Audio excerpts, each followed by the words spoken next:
remember teenage love? Now, I'm not talking about your first sweetheart. I'm talking about those passionate enthusiasms teenagers fall for. For me, it was Ireland.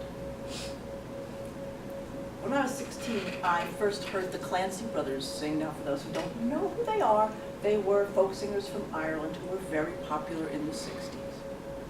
And their music introduced me to Irish history, literature, mythology, folklore, and I just couldn't get enough of it.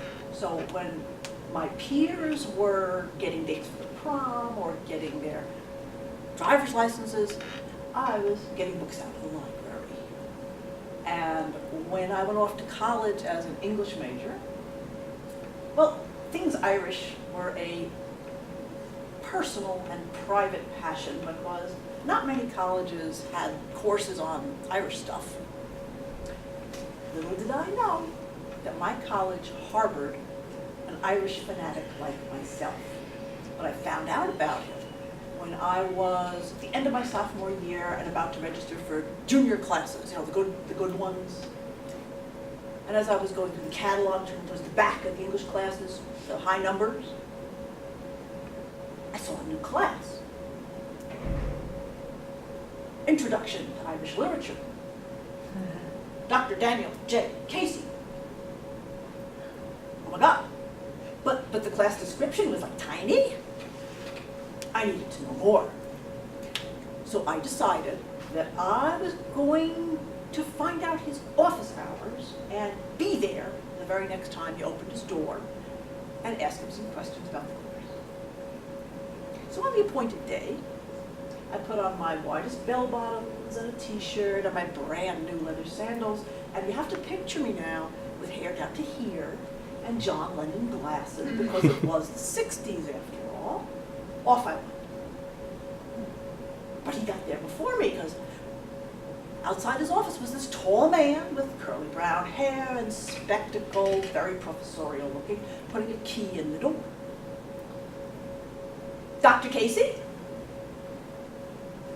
Well, he stopped, he looked up, saw me, and he smiled.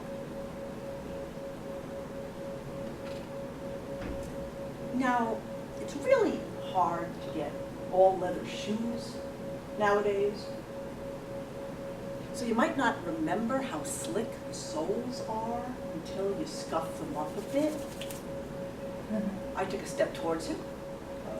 My foot flew out from under me. And I was in his arms as he picked me up off the floor, got me upright, and somehow into his office and into a chair. And I introduced myself, and I explained that I'd like to know more about his course. And so he gave me this really nice overview of where we're going to start with this and that and this, blah, blah, blah. And then ended with a question of his own. Why do you ask? Well, I've already read a lot of Irish literature, so I wanted to see if I could learn anything from you. Now, I still cringe when I remember that moment. But he just smiled and nodded, and a little twinkle in his eye. I guess he was used to the hubris of youth, and I blundered on. And I think I can, and I really want to take your course. Fantastic. See you next semester. Next semester, then.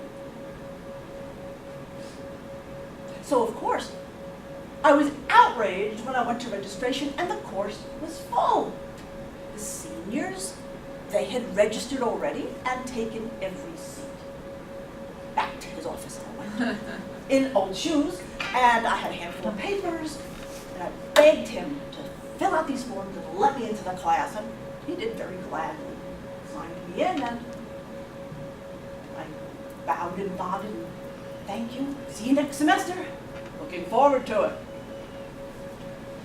He was looking forward to it. Well, next semester came and Dr. Casey worked us really hard. And he got to know me really well because I tended to stay after class and show up in his office to discuss this and that reading and this and that author. I think I was the teacher's pet. So what do you think he gave me as a final grade? Anybody? C. C. You're all not quite there. B plus. Well, back to his office. I was outraged. Why didn't I get an A? And he gave it to me straight, with that twinkle in his eye. You came into that class knowing more than anybody else. But I don't think you worked hard enough. I think you coasted.